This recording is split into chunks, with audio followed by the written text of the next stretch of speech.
So today I have a little bit of a fabric haul to share with you, an update on what I have been doing, and then maybe some chat about life in general. So if that interests you, please stick around.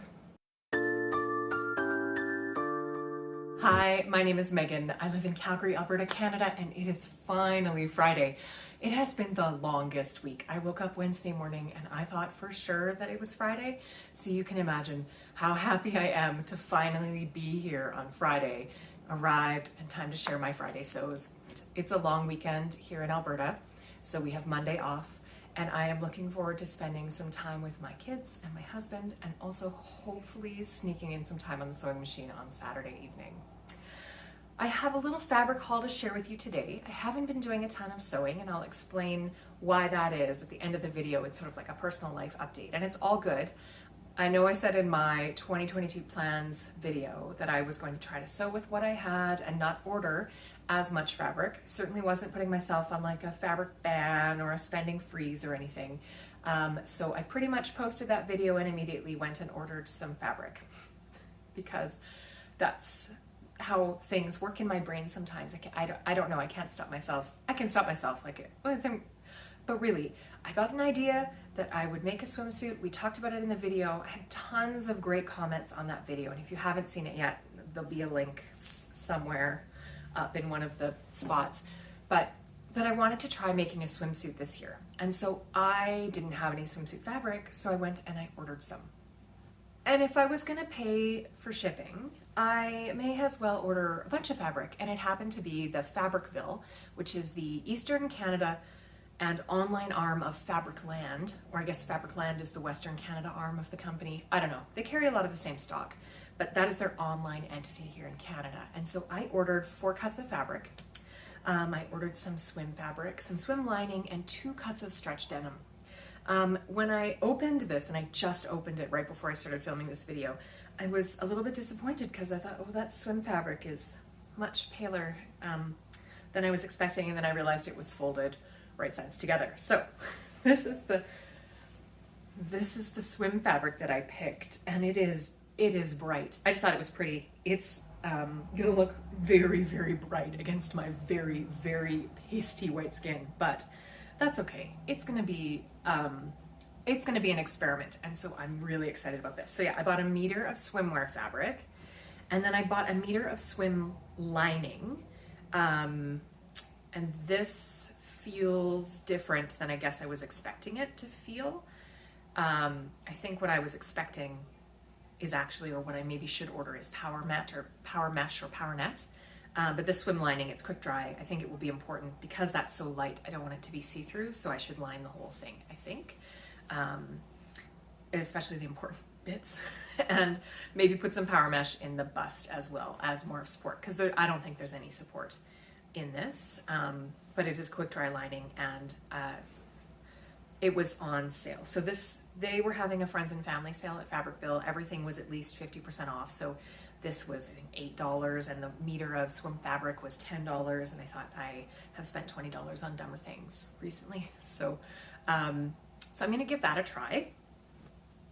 And then I bought 2 2-meter cuts of stretch denim. So I have the H2Stitch Quebec skirt pattern in mind. I think that I am really interested in how neat the elastic waist is, and I would need to sew at least 2 sizes larger for the hip than the waist, maybe even 3. And I like what that looks like. And I recently have been watching a few different TV shows, and a lot of the actresses were wearing knee-length denim, slimline denim skirts or pencil skirt, and I thought I could probably get some decent wear out of a garment like that. So that pattern is a pull-on skirt, so it does have the elastic waist, and it has to be, you size it to your hip so that you can get it up, and then use elastic to pull the waist in. So I think that's interesting. It needs at least 20% stretch, and I think something that could be improved on the Fabricville website is they don't have a stretch percentage of the fabric listed. And so I ordered this stretch denim based on the Lycra content, and I think it's gonna be close. I think this stuff has maybe maybe 20, maybe 30% stretch. We'll see what happens after I wash it too. So I ordered 2 different colors because again, it was on sale, so it was about 50% off. So I think I paid in the $9 to $11 price range for a meter. So yeah, so I got the Glissa Classic Blue, which I thought was, can't go wrong really with that. And then I also bought it in this lilac color because I love this color. Spring is coming eventually. This is a good color for me and it goes well with lots of things in my closet. And I thought this would be kind of fun. I hoped that if it turned out that this had more than 20% stretch, I might look at making a pair of jeans, like pants out of it.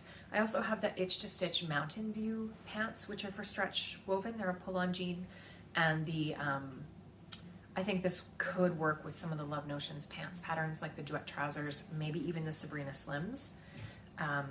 Or if I figured it didn't have enough stretch, I would try the Glissando pants because they are just a woven pant, but that little bit of stretch might be nice for comfort. So yeah, I think that's nice. And I figured that if it didn't have enough stretch, I would make the Tilly and the Buttons Miette skirt. So I've got lots of options, but I really do want to try that Itch to Stitch Quebec skirt first, and I'm going to try it in the blue first and then see how it goes with the lilac color. But that's it. I'm not going to buy any more fabric now for the rest of the month, and we're more than halfway through February. That's kind of a cop-out because there's really not that much February left, but I think I need to sew a few things before I buy any more fabric. And so yeah, I need to stop myself. So if you need to, need you to tell me to stop buying fabric for the month of February, just wait. It'd be great if I could make it to April, which is when my birthday is, and really decide like in a strategic way what fabric I want to buy next. But yeah, as we all have said, like there are worse things I could be spending my money on than fabric, and it makes me happy, and I don't exceed my budget. So, and I did track how much I spent, so that, like I said in my 2022 plans video, I want to keep track of what I make and how much I spend and what I buy, and I did log those, so I think we're in good shape. The other thing I've been working on is some overlocker or serger samples. So I have been playing with my serger, and I have been making some little samples. This is a 3-thread overlock and a 3-thread rolled hem, and I threaded it up with 4 different colors in the loopers and the needles. That's a regular 4-thread overlock, and I have been practicing my technique. I also have been trying to screw it up. So I often find that the best way for me to learn how to do something and really master it is to learn how to undo it. So what are you going to do to break it once you've got it good? What is it that you can do to break it so that you can fix it if you ever see that again? And so I was curious, and I was experimenting with threading my serger, and I even wrote this down. I threaded it and I missed one thread guide on one needle, and it just like, look how much it skewed up the stitches compared to, a regular overlocker.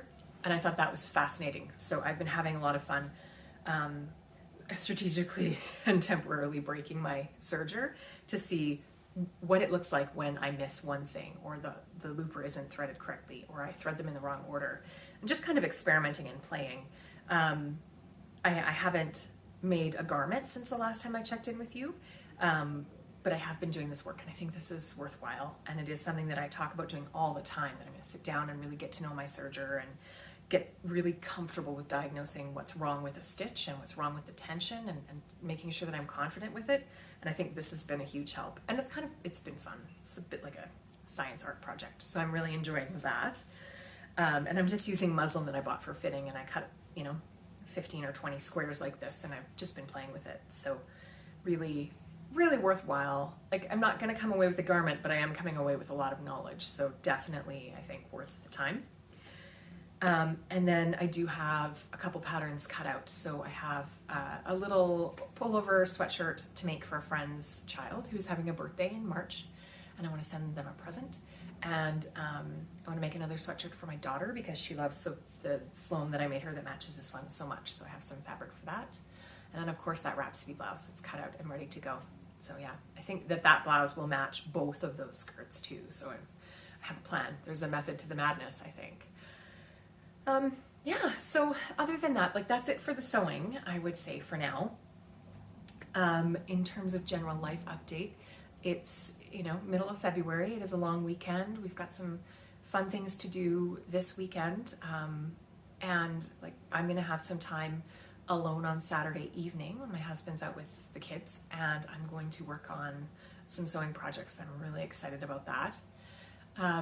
We had family visiting, so my brother and my sister-in-law flew out from Newfoundland. They spent a week here. They visited some other family too in BC, and I just needed to see them so badly. We had such a lovely visit. It just meant so much to be with them.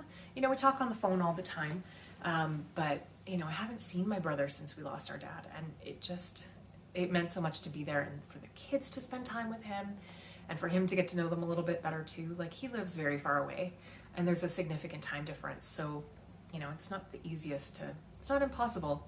And I shouldn't make as many excuses as I do, but it's not the easiest to connect. And so it felt awesome. And I think one of the best things is I took Monday last week off and I drove out to the mountains. So we live in Calgary, and I drove about an hour and 20 minutes out into Kananaskis country. So sort of by Banff in the Rocky Mountains, and met my brother and my sister-in-law at the Nordic Spa and a friend of theirs. And so the four of us enjoyed a full day of hot pools and a cold plunge pool and saunas and steam rooms. I had a massage.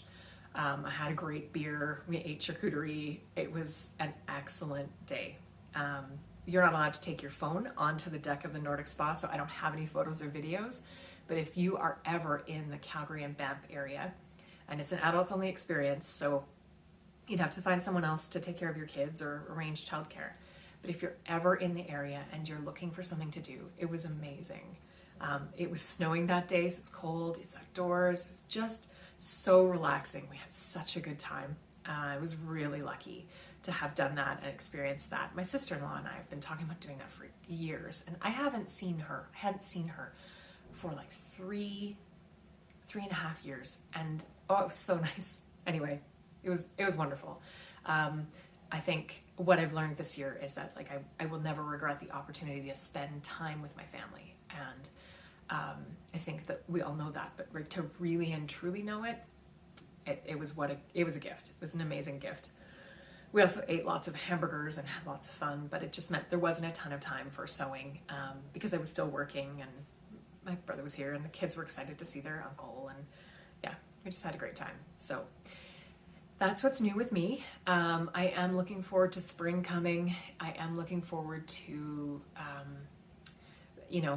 getting through some of these sewing plans, and the days are longer and there's more light. So it's, I will sew in the dark at 2 a.m, but it's a little bit easier to sew in the evening when there's natural light and you can see everything. I just am more motivated. I'm in hibernation season in the winter when it's cold. So I am very much looking forward to the spring and all of the fun new patterns that spring and summer will bring. And I can't wait to see what everybody else in the sewing community is making as the seasons change. So I hope that you're having a great day. If it is a long weekend where you are, happy Family Day. If it's not a long weekend where you are, happy Friday. And I will talk to you soon.